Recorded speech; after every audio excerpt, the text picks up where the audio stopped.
परनिंदा का पाप। एक राजा ने अपने दरबार में ब्राह्मणों का भोज कराने का आयोजन किया।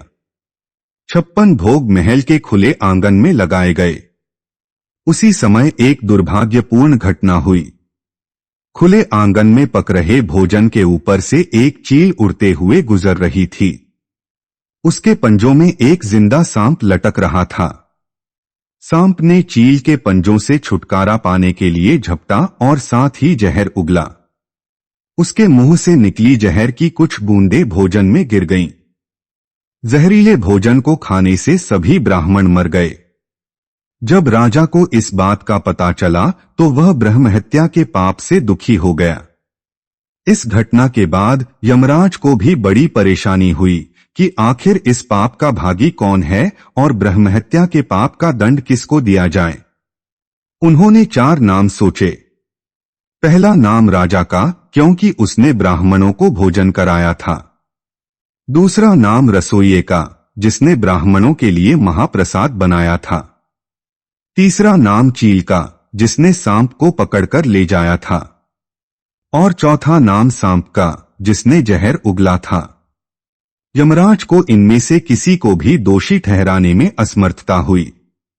उन्हें लगा कि ये सभी इस अपराध से अनजान थे और उन्हें इससे कोई आनंद नहीं था। इसी बीच कुछ ब्राह्मण राजा से मिलने के लिए उसके महल की ओर जा रहे थे। उन्होंने रास्ते में एक महिला से महल का रास्ता पूछा। तब महिला ने ब्राह्मणों को रास्ता बताते हुए कहा, देखो भाई, जरा सावधानी से जाना। वह राजा ब्राह्मणों को खाने में जहर देकर मार देता है।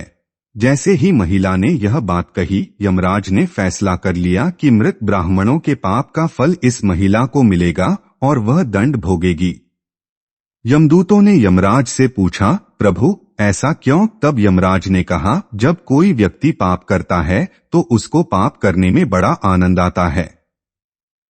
ब्राह्मणों की मौत से न तो राजा को, न रसोइये को, न चील को और न ही सांप को आनंद आया। ये सभी इस अपराध से अनजान भी थे। लेकिन इस महिला ने इस घटना का बखान करके जरूर मजा लिया, इसलिए ब्रह्महत्या का यह पाप इसके खाते में जाएगा। अक्सर हम यही सोचते हैं कि हमने कभी कोई बड़ा पाप नहीं किया है, इसके बावजूद हमको किस बात का दंड मिल रहा है। यह दंड वही होता है जो हम परनिंदा का पाप करके संचित करते रहते हैं।